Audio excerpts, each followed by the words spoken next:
Oh, shoot. Welcome to Astronomy State of the Art. This is one of our live sessions, and I apologize for a hiatus in our live sessions due to travel. I was in Australia on a research visit to the Australian Astronomical Observatory. Maybe I'll get to talk about that near the end. But the floor is open for questions from anyone. Our course passed a landmark last week, 15,000 enrolled. Don't all log in at once, please. So there's a lot of you out there, and I hope that a number of you have questions for me. All right, one of our participants would like to know if you, while you were in Australia, learned anything new about the Square Kilometer Array. Yes, good question, because that's one of the frontier projects in astronomy. Radio astronomy, doesn't get considered as much as optical astronomy by the general public, but it's in a very healthy, dynamic state. Radio astronomers now either use single dishes, the largest of which that are steerable is about 100 meters in size. Effelsberg dish in Germany is that. For dishes that are non-steerable, there's the 300-meter Arecibo dish in Puerto Rico. And it's actually hard to build radio telescopes much larger than that for mechanical reasons.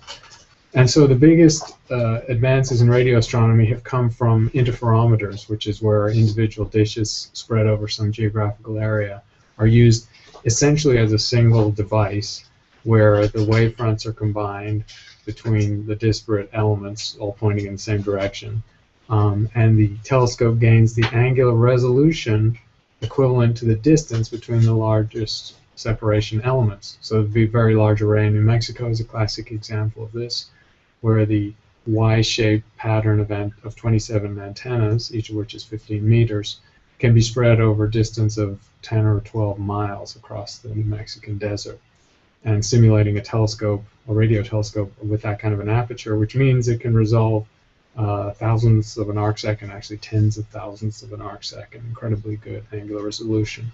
So interferometry is a mature method of radio astronomy, and radio astronomy has sort of plateaued out with the very large array and analogous arrays in Europe and Australia until the radio astronomers came up with the idea for the Square Kilometer Array. So this takes this whole notion of combining separate telescopes to produce an incredibly high angular resolution map and also very high sensitivity. If you have a lot of individual dishes, then you do collect a lot of radio photons. Square Kilometer Array takes this to a new level by having an array of thousands of dishes, custom-built dishes, and very precise surfaces for working at centimeter wavelengths. The center set of telescopes are very dense packed, and then the outer telescopes are movable and are more sparsely arrayed over basically the size of a continent to get incredibly high sensitivity and angular resolution. So the Square Kilometer Array was a concept that emerged about 5 or 6 years ago that would basically take radio astronomy 2 orders of magnitude forward in sensitivity, so be 100 times more sensitive, say, than the very large array. An incredible notion, and also have extremely high angular resolution. This is clearly was going to be $1 billion project, and the big question that was only resolved last year was where to put such an array. Obviously, it's a huge prize to be able to host that kind of a facility because your radio astronomy community instantly will become the world leader. So there would be some advantage to already having radio astronomy well established. And when the final shootout, so to speak, was held for who would host the Square Kilometer Array, it came down to 2 rather disparate contenders. One was Australia, where radio astronomy has a very long tradition, going back to actually the 1940s. They were among the pioneers of radio astronomy. A set of people who'd worked on radars during the Second World War came back, were demilitarized, came back to their civilian jobs, and instantly took their expertise from radar into radio astronomy. So Australians were among the pioneer founders of the field. So they have a strong tradition and good facilities already. The newcomers on the block were South Africa, and South Africa has a long optical astronomy tradition, but not so much in radio astronomy. But it was considered an interesting candidate because, of course, Africa is rather behind in terms of science infrastructure. So it was a bold bid. And in a sense, they fudged the answer because they gave the telescope to both. So the telescope, the Square Kilometer Array, will be dispersed between two different continents, which is not a problem because you're combining the information from these separate telescopes anyway. It makes the logistics and the bureaucracy and the management of the telescope somewhat more challenging, but it's a very exciting situation for Australia, and I was just in Australia, and the radio astronomers there are very excited about it. And in South Africa, of course, it's hugely important to have such a frontier science project, probably the most high-profile science project the continent of Africa has ever had, and valued in terms of investment at about $500 million for each place. So that's the Square Kilometer Array. It probably won't see its first light or first radio waves for about 8 or 9 years. It's a huge construction project, but it's got radio astronomers very excited. So that question was from Karen. Thank you very much, Karen. She has another question that's related in the follow-up. She asks, I was recently asked how come we can't take information gathered from radio telescopes and transfer them to something optical, not waves, but a picture of a star or planet, for instance. Any answer I could give? Well, we actually do that routinely because, as you say, radio waves are not, we don't sense radio waves. Humans have to use our senses and visualize them through optical radiation somehow. So basically all of the forms of electromagnetic radiation beyond the visible spectrum that we gather and focus to make light, to make images, do get converted into an optical representation, and radio astronomy is no different. So typically radio intensity, or rather the square of the radio intensity as it's detected at a radio receiver, will be just converted into grayscale, a black to white variation on an image. And so radio maps are published routinely, which either have contours for intensity, for radio intensity, or those contours are turned into a grayscale, so the whitest regions of the map are the strongest radio emission, and the black regions are no radio emission. So we've been looking at radio data this way for decades. Now you can turn that into a color table and make the colors lurid or whatever you want, but the color, of course, is really meaningless information since there's no color conveyed by radio waves. And similar methods are used, of course, for X-ray astronomy, gamma rays, infrared, other wavelength regimes beyond the visible spectrum. So yeah, we do have to have a way of seeing the radio waves and the radio maps, and that is a pretty routine business to turn it into a black to white scale image.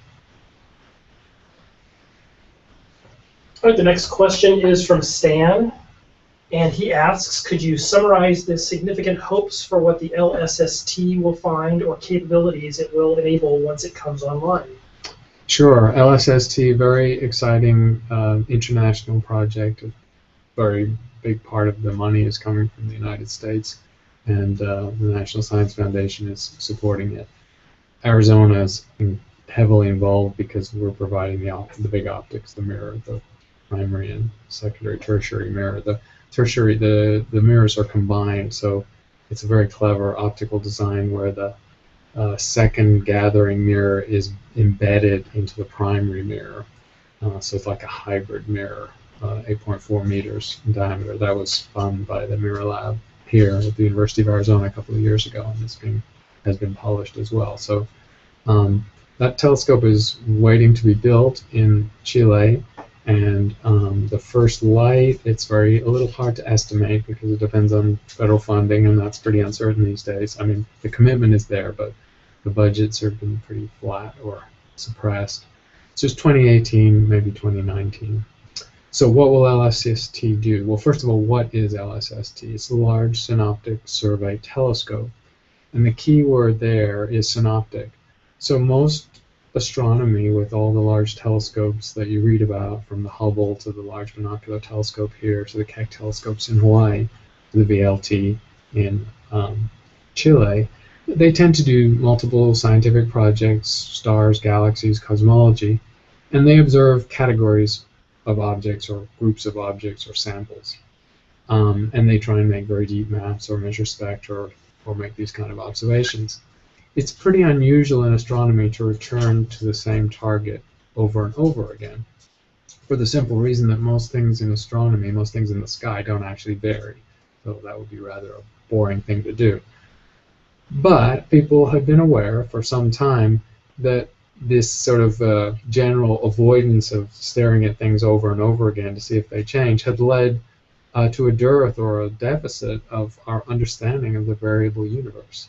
Because there are objects that vary. There are stars that vary. There are galaxies whose light varies. There are active galaxies, supermassive black holes, whose light varies. There are binary stars whose light varies. There are very interesting and many categories of objects that are variable.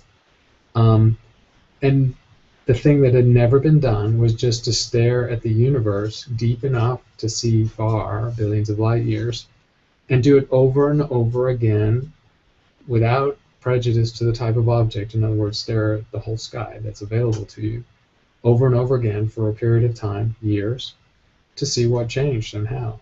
And that very simple notion was the Large Synoptic Survey Telescope.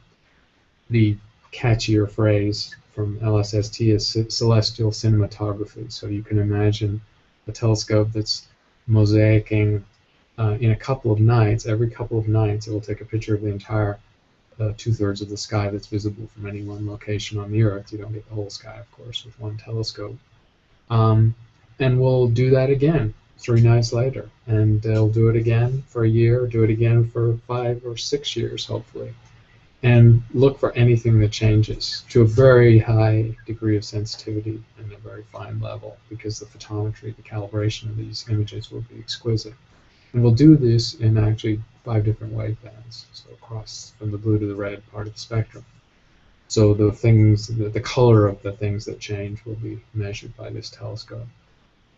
So that's what it can do, and of course it opens up a lot of science that's never been possible before, because no one's ever had this capability before. And I think the most exciting thing about the telescope is the fact that anytime you observe the universe in a new way, where a new way could mean opening up a new part of the electromagnetic spectrum, like gamma rays, say, or observing a different mode of the universe behavior, like gravity waves, which will come with LIGO, or looking at the variable at the time domain of the universe, which is what LSST will do. Every time you do that, you find new phenomena that you never predicted, that you never expected. You have the surprising discoveries.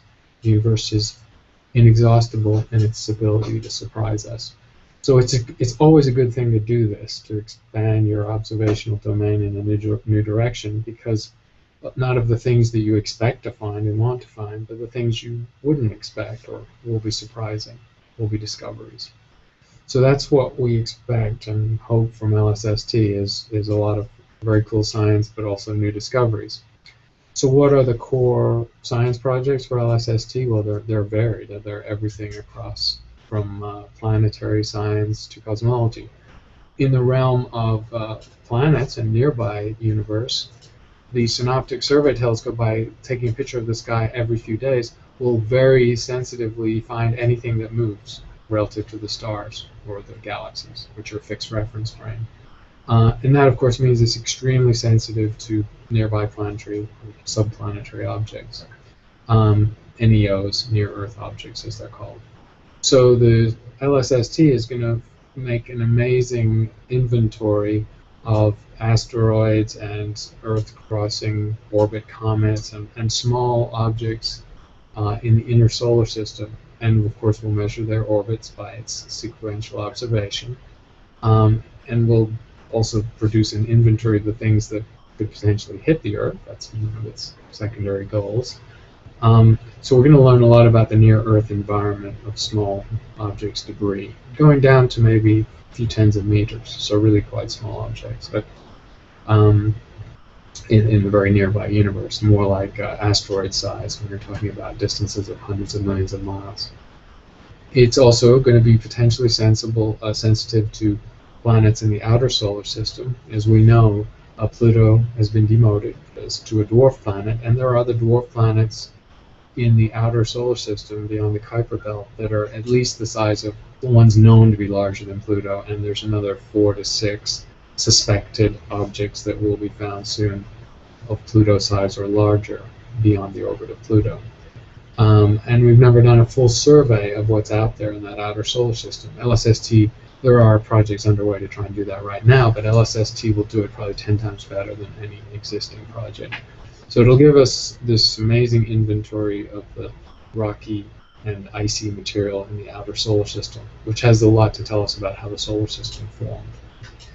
Going further, it will map out the galaxy. Of course, we'll make position measurements for hundreds of millions of stars in the Milky Way, and we'll essentially map out the galactic architecture with a level of detail and a precision that's never been imagined. And that will teach us something about how the galaxy came to be and how the galaxy, we think, has merged from different subunits over time, because those different subunits will be distinguishable by their motions, their proper motions, which is to say motions over a period of time on the sky, very small motions over the period of the survey of 4 or 5 or 6 years. And then when people do spectra of these objects, their chemical signature will be clear, and so we'll know what kind of stars these are and what kind of orbits they have. So for galactic archaeology and geography, it's going to be an entirely new domain of work. It's also going to be able to find nearby galaxies in the local universe. The census of nearby galaxies is incomplete because, interestingly, when galaxies are companions to the Milky Way, they're spread out on the sky enough that they don't just seem like a concentrated fuzzy blob, like an obvious galaxy, the kind you see in the Hubble Deep Field or the Hubble images that are distances of hundreds of millions of light years. When the galaxy is distances of hundreds of thousands of light years, or maybe a million, maybe out to the distance of Andromeda, and it's a very feeble, diffuse galaxy, the only way you actually can pick it up is by seeing the individual pattern of stars that make it up, and those stars are very faint, of course. So it's the most subtle possible signature of a nearby galaxy, and that's really hard to do except with the Large Synoptic Survey Telescope. So it's going to give us the best and most complete inventory of the very nearby universe, by which I mean less than 1 million light years. It's called the local group of galaxies. So that's working outwards. Going beyond that, it's going to measure variable stars, of course, in our Milky Way, and we'll have the sensitivity to measure variable stars in more distant galaxies. It was Hubble's measurement of Cepheid variables in Andromeda that proved that Andromeda was a distant galaxy, not just a fuzzy patch of light of star formation in our own galaxy. LSST is going to be sensitive enough to measure Cepheid variables in resolved galaxies, which is to say you can pick out these bright luminous varying stars in a galaxy that's tens of millions of light years away. And it's going to do that for hundreds of galaxies, whereas up to this point we only had a few dozen. So that's working outwards. And then, of course, the depth of the survey is such that it is going to, in each snapshot every few days, it's going to be imaging galaxies out to maybe not the very edge of the visible universe, but pretty close, so 8 to 10 billion light years away. So you're going to get that picture of the universe every few days. So you're going to be able to be sensitive to things that vary within those galaxies, and those typically are supermassive black holes fed by accretion from loss of gas of stars, or stars being swallowed whole in the inner regions of the galaxy. So it's going to make this amazing census of nuclear activity in galaxies. We now know that every galaxy has a black hole, but most of those galaxies, and for most of their time, the black holes are quiescent. They're not emitting anything, and so the black holes are not obvious. Well, if you have a huge survey like the LSST survey, your statistics are so wonderful that you'll easily see the small fraction of galaxies that are active, and you'll see exactly how they're active. By watching them over a period of years, you'll be able to diagnose probably how they're being fueled, in a sense of how that black hole is getting its matter and putting out its energy. I mean, the list goes on. I don't want to chew up the whole question time with LSST, but I'll mention one other project, which is cosmology. As you know, one of the big enigmas of cosmology is dark energy. We don't know the nature of dark energy. We don't know, the physicists have no idea what it is, but we believe, based on accelerating motion of galaxies, that it comprises roughly 2/3 of the mass energy constituents of the universe.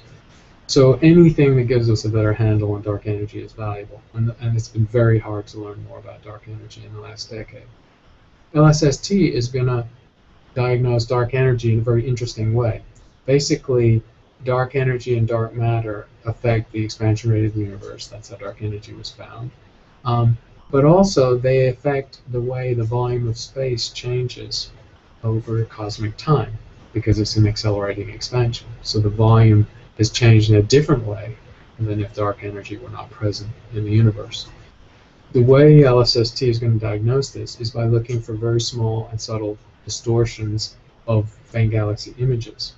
Those distortions are caused by the bending of light, gravitational lensing, and the gravitational lensing phenomena, because it's like an optics phenomena, is very sensitive to the distance to those galaxies.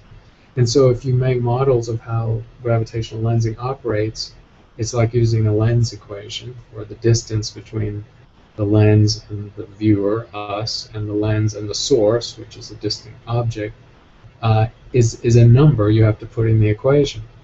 And in the cosmology, that number depends on dark energy, because dark energy has extended these distances relative to a universe with no dark energy. So by making gravitational lensing maps of the universe, really large chunks of sky, you actually have one of the most sensitive tests of the nature of dark energy ever conceived. And it's a very difficult test because the distortions of these galaxies are like 0.1%, 1 part in 1,000, very subtle. If you just stared at the images of the galaxies, you'd never know they're being distorted in this way. But people know how to do this science. They've modeled the effect, and they've seen the effect with Hubble images. So that's a big goal of the LSST, is to do a sort of dark energy survey and hopefully tell us something new about dark energy. Okay, next question is also from Stan, and he asks, what new techniques or capabilities are being developed to further analyze exoplanets that are Earth-sized and in habitable zones? Yeah, that's a big issue because it gets hard. The next stage of the game beyond finding the exoplanets is pretty hard. So the next stage that you're alluding to is the search for biomarkers. The Doppler method gives you the mass of a planet. The transit or eclipse method gives you the size. And so an increasing number of exoplanets, including terrestrial or super-Earth planets, have both a Doppler measurement and an eclipse measurement. Roughly 150 have both. And so for those planets, you can combine the mass and the size essentially to get a mean density. So that's the first hint of what those planets are made of, because you can compare that mean density, of course, to rock or iron or gas or water or the major material of the exoplanet. And already that method has indicated that we are indeed looking at rocky terrestrial planets with some of these low-mass objects. So that's good. But that's just 2 bits of information for each exoplanet. That's just not much you can do with 2 bits of information. So to go beyond that, you actually really want a lot more information. And the only way you can get more information is by making a spectrum of the exoplanet. And that's really hard because, as you know, the Doppler method is an indirect method that's looking for reflex motion, and the transit is looking for a small diminution in the brightness of the star caused by the planet passing in front of the star. So these are indirect methods. To do the biomarker measurement, you actually have to isolate the feeble reflected light of the exoplanet, which is, for an Earth-like planet, is about 1 part in a billion of the star nearby. So it's incredibly faint compared to the star nearby, and disperse it into a spectrum. And you're looking for biomarkers, which are basically tracers of microbial life. And on the Earth, that would be oxygen primarily, and ozone, water vapor, because you need water, and methane perhaps, and carbon, and some other suite of gases in appropriate mixtures. Now the problem with doing the biomarker measurement is if you do it from the Earth's surface, you're looking through the Earth's atmosphere, which has the oxygen and the water vapor and these other ingredients. So when you measure the exoplanet light coming from hundreds of light years away, then that exoplanet spectrum has imprinted on it the spectral composition of that exoplanet atmosphere, but it gets a much stronger imprint from the Earth's atmosphere. So the Earth's atmosphere is a contaminating, distracting signature that swamps what you're trying to measure. So you have really two choices. You have the choice of trying to do it anyway from the Earth's surface and trying to make exquisite corrections by obviously looking off source and on source and trying to subtract away the signature of our atmosphere. You really have to do that very accurately. And you're assisted in that by the fact that the exoplanet does have a Doppler motion. So the spectral features you're looking at will be shifted to the red or the blue compared to the terrestrial features, but not by as much as you'd like. So that's going to be attempted from big ground-based telescopes. Our large binocular telescope in Mount Graham is going to try and do that in a couple of years. But probably the best way, and in the end, the way it will succeed is to do it from space. Because from space, you of course have no contaminating signature of the Earth's atmosphere. You're looking straight out through the vacuum towards the exoplanet. So people are waiting, essentially, for a next generation of astrobiology missions. And unfortunately, none of those missions are going to be launching before 6 to 8 years from now. Because basically NASA is all backed up. NASA has to finish the James Webb Space Telescope and launch that in a couple of years. NASA has a couple of Discovery class or small-scale missions, some of which are Earth-looking, some of which are solar system. And really, the astrobiology missions are sitting in the second or the third tier of NASA missions. They're billion-dollar missions, they're expensive, and they need a funding timeline of 5 to 10 years to complete. So that science can be done, but taking that next step is actually going to be take a while and be very expensive. The commitment is there. I mean, it's very important science, and nobody in NASA or the government who cares about funding science projects, they all understand it's important, but the truth is federally funded science has been in some trouble for the last few years, and so things are moving really slowly. All right, next question is from Gabriel. How does a black hole of a quasar differ from a massive black hole of a normal galaxy? It seems to be the same object. Black holes are singular, almost unitary objects. They only have a very small number of properties as far as we understand. So a black hole basically has it has a mass, and it has a spin, and it has a temperature. So really the no-hair theorem, if you like, of Stephen Hawking says that black holes have those three properties: mass, spin or angular momentum, and temperature. And the temperature is this incredibly small temperature that's never been measured, and might never be measured actually, because it's the radiation from the event horizon predicted by Hawking. So in a sense, we sort of take that off the table as something that really can't be measured for the foreseeable future, and that means black holes really only have two properties: spin and mass. And of course, they do have a size given by the Schwarzschild radius, which is the diameter or the radius of the event horizon. And that, of course, is too small a scale to be resolved. So nobody's ever seen the size of a black hole near or far. So in these terms, the quasars at the center of galaxies run a range. The one in the center of our own galaxy is about 3.6 million times the mass of the Sun, and that's a pretty puny one for a galaxy, and it's also a very inactive one. Even though the Milky Way has a lot of gaseous material and stars that could be eaten whole, the black hole in our galaxy is really not doing very much at all. Otherwise, it would be a booming light source or source of gamma rays or X-rays that simply aren't coming from the center of our galaxy. So our black hole is really quiet, is really in between meals, if you like, and is pretty low mass. Quasars are just the more extreme forms of black holes that are both more massive in absolute terms, because everything we've learned about black holes in the last 30 years says that on average the mass of a black hole scales with the mass of the galaxy. In particular, the old star component of the galaxy. Not all the stars, but just the old stellar or spheroidal component. So in our galaxy, the center of the Milky Way has a bulge, and those are the old stars. And our black hole mass, which is a low mass, is tied to that modest spheroidal component of our galaxy, or bulge. For an elliptical galaxy, where essentially all the stars are old, and this galaxy is very massive, maybe 10 to the 11 times the mass of the sun, the black hole is proportionally massive too, and those black holes are a few billion times the mass of the sun. So that's pretty much the range. You've got from a few million times the mass of the sun in a sort of spiral galaxy with not too many old stars, and the most massive black holes are a few billion. Actually, I think the record breaker is close to 10 billion times the mass of the sun. So there's mass, but then there's activity.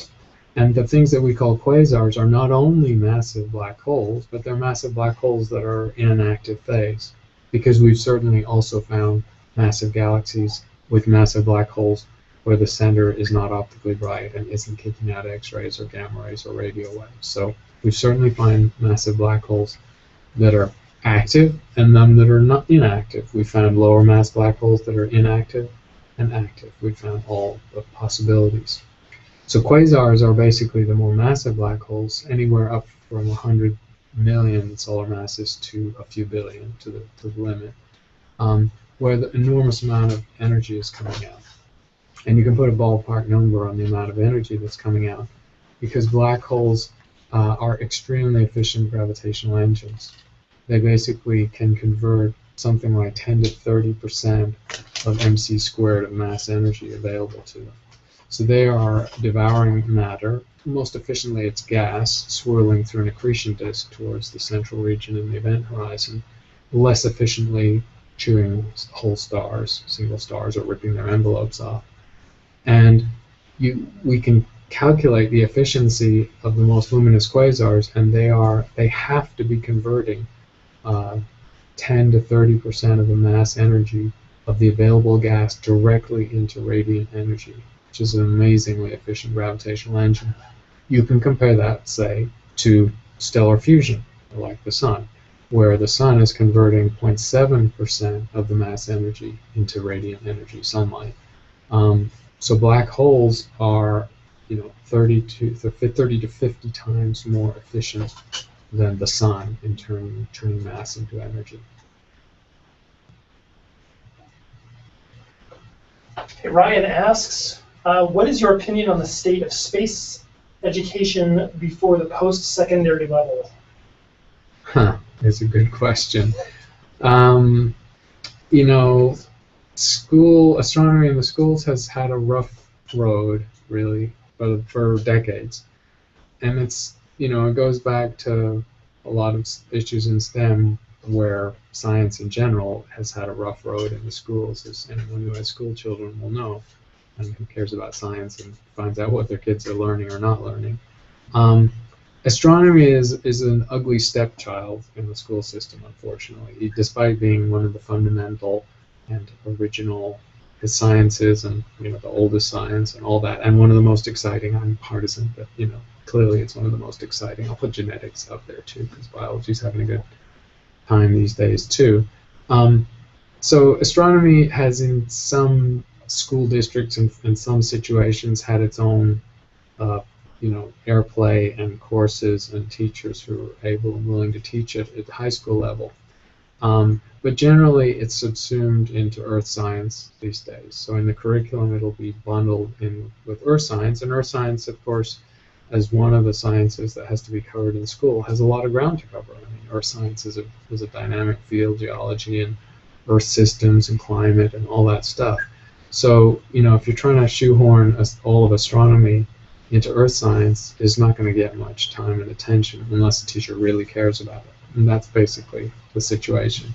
And in the most recent reconfiguration of the standards and the big documents like Science for All Americans and so on, these sort of national guiding documents, astronomy really didn't get a lot of airplay. Astronomers were not typically heavily represented or represented occasionally at all on some of the advisory groups.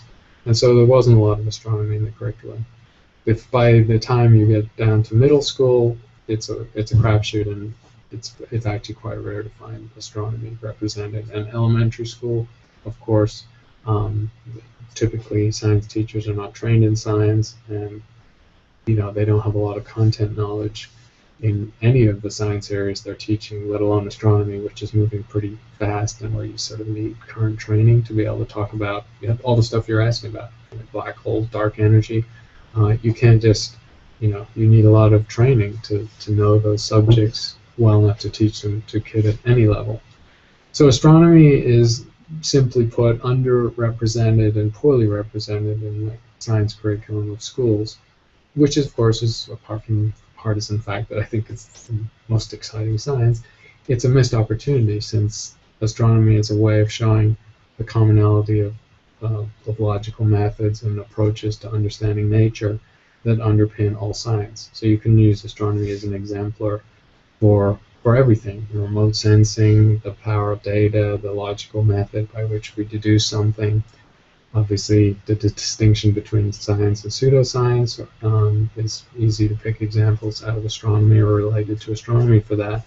And if you want to make people care about it as an active subject with popular interest in the media, astronomy is perfect, because there are news stories every day. So if you want to have kids doing homework or projects or assignments that tether to something exciting in the news, then astronomy is done for you, because it's happening all the time.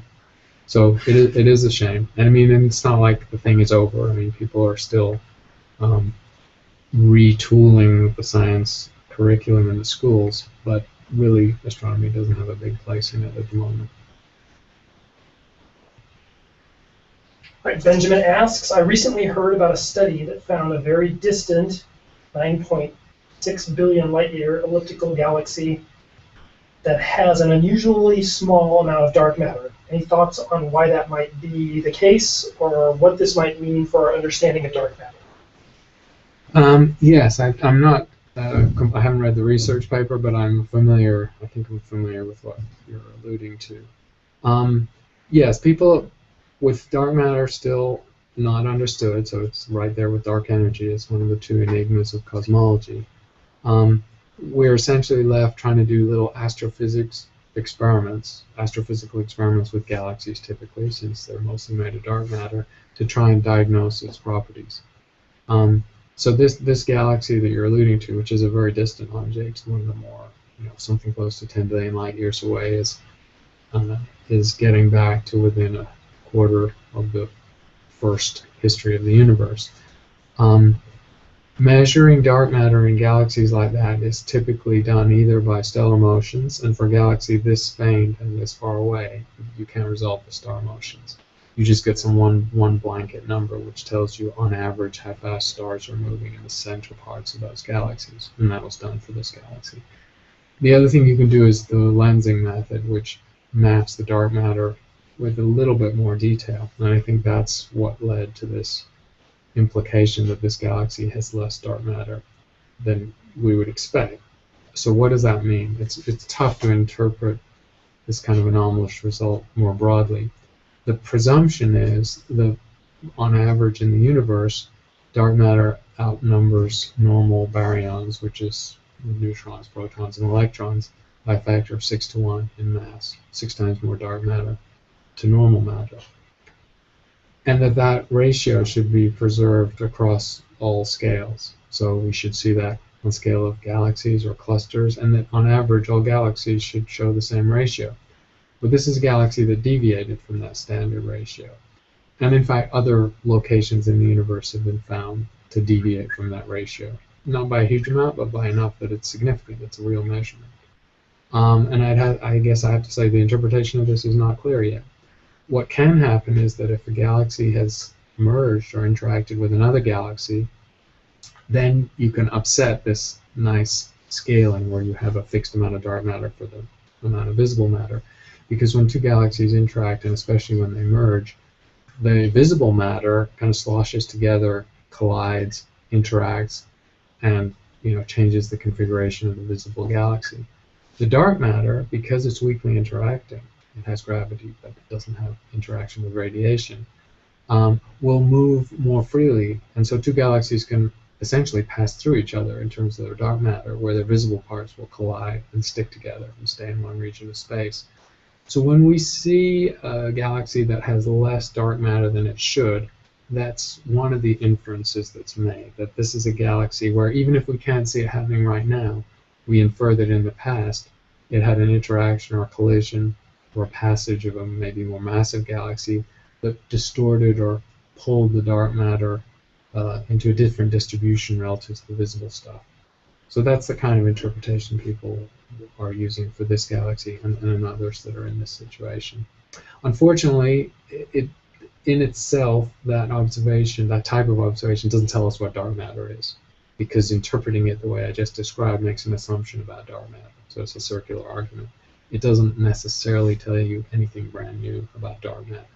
But people are interested in these kind of situations because they hope that if they find the right little experiment, the right little astrophysical lab, it will tell them something about dark matter. Okay, the next question is from James. What risks does the James Webb Space Telescope face for a successful launch? Are the risks small? Is there a plan B if something were to go wrong? The risks are quite substantial, and they start, of course, with launch. It needs NASA's heaviest launch capability. Until recently, actually, it was thought that NASA couldn't even do this. You'd have to go to an Ariane 5 or even a Russian Proton launch vehicle to get James Webb up, because it's a 6.5 meter telescope now. It's not 6.5 meters as it goes up. It unfolds like flower petals into its configuration, and that's one of the risks. But it's a huge payload. It's really a huge payload, much heavier than the Hubble Space Telescope, for example, which is only a 2.2 meter telescope. So the troubles start with launch, that you need a pretty beefy launch capability, and launches of these missions are a wild card. The most reliable launch vehicle is the aforementioned Russian Proton launch vehicle, which really, the technology dates back to the 1960s. And I think Proton has had maybe 130 launches and one failure. It's actually a pretty good success rate. NASA's Atlas and Centaur series, most of which can't lift this kind of payload, their success rates are 80 to 90%. Ariane's got a similar sort of overall success rate. So your problems start right with launch. There's some significant probability of loss at launch. The rocket malfunctions, explodes. Hopefully not a catastrophic outcome, but that's one risk. For James Webb, the second risk comes at the deployment level, because the deployment, of course, happens at L5, so the deployment is 1 million kilometers from the Earth. And it's all got to be controlled remotely and robotically. And this is a telescope with a lot of moving parts. And if you want to see a NASA engineer, lose what hair they have left, then you give them a project with many, many moving parts. And James Webb, to deploy the mirror, has many moving parts. And then it has to deploy its sunshade, and it has to deploy its solar panels. So it's protecting the telescope to keep it thermally at a very cold temperature, and then it's unfolding solar panels, without which the telescope can't function at all, and it's unfolding the telescope assembly, which is the most critical part, to very high precision, like 10 micron precision of those moving parts. So all of those are things that could fail. I mean, we've had NASA mission, the planetary mission, if you remember, which had a solar panel that unfolded like an umbrella, and it got jammed halfway, and without that solar panel looking like an unfolded umbrella, it wasn't going to work.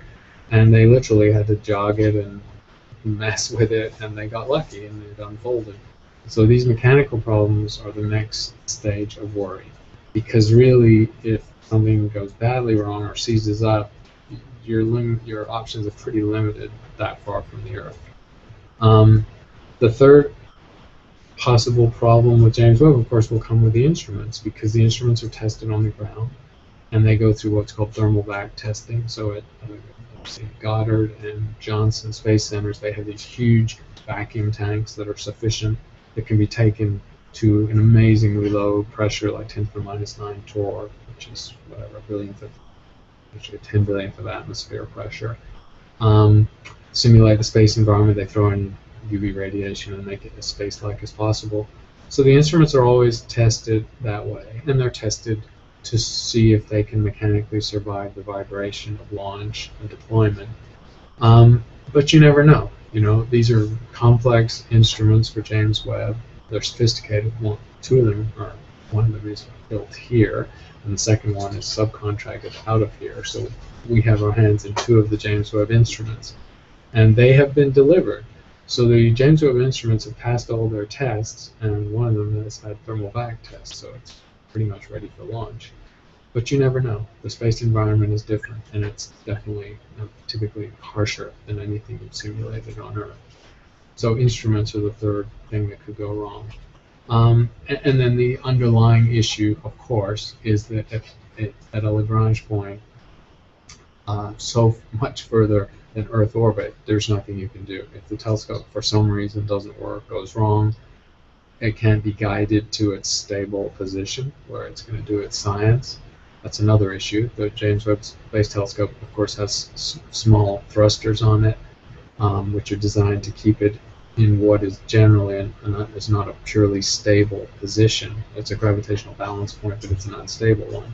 So it needs to be continuously nudged into a stable position. And those little retro rockets could fail too. They have plenty of gas supply, but or juice, but they could fail too. So if you make a list of all that stuff, it's enough to give people a real nightmare. But the truth is that complex missions have succeeded, that all of these pieces have worked. Telescope assembly is together, it's been tested, the instruments have been tested. The launch vehicle is a little bit of a wild card, but we know that it works. And so the odds of success, and you can take whatever your favorite Mars mission is to show that NASA can really do well with some very high degrees of difficulty. So although NASA takes its knocks, that agency has some very smart people, scientists and engineers, and they've put a lot into JWST, and it cost $8 billion for a reason. That people have not held back.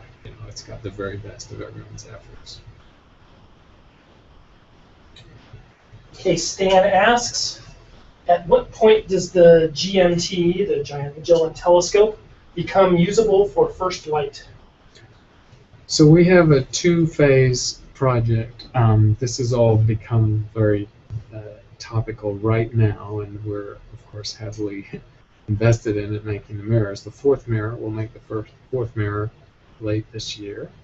So the first 2 mirrors have been made and polished. The 3rd mirror was cast and is being polished, and the 4th mirror will be cast late this year. And at that point, you have the minimum telescope. So just to recap, the GMT is 7 8.4 meter mirrors, all cast in the Mirror Lab at the University of Arizona. A central hexagon there. They're going to have the round corners cut off them so that they fit together neatly. And then 6 petals. And the petals are off-axis paraboloids, which are the most challenging optical surfaces ever cast and polished. And we succeeded at one of those and close to a second one, so we know it can be done. So this project, the total price tag among all the partners, we're a 10% partner, is about $1 billion, probably a little more, maybe 1.1. And that's a big goal, and it's going to take 8 or 9 years to get all the way there. So the project is staged to have a first light capability that involves 4 mirrors. We're within sight of those 4 mirrors now, where you'll have the central element and 3 of the petals. And you can combine the light from those 4 mirrors in a cell that has placeholders, just sort of counterweights or ballast for the 3 missing mirrors, and do a lot of good science. Remember, you have more collecting area in those 4 segments than any telescope on Earth, so you're already advancing the state of the art. So our first light capability for GMT would be that 4 mirror facility, where by next year those 4 mirrors will exist. The ground has been broken, the mountaintop in Chile on Las Campanas, where the Magellan telescopes already sit. It's actually a nearby mountaintop. It's not the very same mountaintop, but it's in the same area within a mile. That has been graded and is ready for building. So, we're on a good trajectory to have that 4 telescope GMT, the first light capability, if you like, probably in 4 to 5 years from now. And that first light capability is something like $600 to $650 million. And basically the partners are now hustling to get enough firm commitments on paper, it's like one of these games of chicken. Nobody wants to put all their money up front, and our money, in a sense, comes from the commitment for the mirrors in large part. We just got some recent very good successes. The University of Texas signed on, and a huge success just in the news a week ago. The Brazilians with the Sao Paulo Research Institute, but actually the Brazilian government signed on for another 40 million. So we just gained close to $100 million of commitments just in the last month or so. And that's pretty much put us not over the edge for that 650 million, but within sight of it, so that everyone's very confident the project can succeed. So if you'd asked that question a few months ago, I would have said it was very uncertain. But now the first light instrument is within reach, and basically will break ground and start construction next year. That's the plan. And once that happens, then you get a virtuous cycle. Once other institutes and other partners see that the project is real, that you have commitments, that you're going to have the first light capability, they're far easier to cajole into signing those agreements that get you all the way to your full telescope. So the whole thing is good news for us, because it makes us confident, much more confident than a year ago, that the full GMT will be done within that, say, 7 to 8 year time frame. And I guess we're running out of time, so I'll just as a coda then, I will just mention briefly from my trip to Australia, we talked about radio astronomy. That came up early in the call, and I gave a nod to Australia as one of the pioneer countries for radio astronomy. I'll give a little nod to the optical astronomy of Australia, because I was being hosted at the Australian Astronomical Observatory, the AAO. When I went there first time 33 years ago, crazy amount of time, when I was a research student out of Edinburgh, it was the Anglo-Australian Observatory, 50% UK, 50% Australia. And their telescope, the one I visited during my trip down there last month, was the AAT, the Anglo-Australian Telescope. It's a 3.9 meter telescope, which these days is not huge. But then and ever since, it was commissioned in the late 1970s, the Australians have been extraordinarily good at building absolutely state-of-the-art instruments. And so they've maintained their edge in optical astronomy by, not by the size of their telescopes, because their telescopes, they have a handful that are in the medium-size category, but they don't have any huge telescopes. They don't have the 8-10 meter telescopes we have here. But they have extraordinary instruments where they can fill a focal plane with incredible size cameras, or spectrographs where the fibers robotically position 400 fibers and observe 400 different objects at once, and so increase the efficiency of your survey by that factor, overtaking single spectra. And they've been doing this for 2 decades, so they're really, really good at it. And to make a connection, so Australia, I would say, to use the boxing metaphor, punches above its weight in optical astronomy, and they have a lot of engineering expertise. They are also partners in the GMT, and I got to see a prototype of a very exciting capability the GMT will have, which is using their brilliant engineering of these robotic fiber positioners for a spectrograph. It's called Starbugs, and these are tiny little piezoelectrically controlled robots, basically. They just sit on the back of the focal plane, held magnetically, moving piezoelectrically, and it's just this swarm, if you can just visualize a swarm of 300 or 400 of these tiny little fibers at the back of the focal plane, buzzing around and taking the configuration of a set of several hundred objects in the sky, so that the spectrograph can record all their spectra at once. So they've prototyped that technology. We're going to use it in the GMT. It's an edge we have over the other big telescope projects, and I was really pleased to be in Australia, able to see that capability. So Australia has, is a small and medium-sized power in astronomy, but they do some pretty impressive work. So I think that's all for today.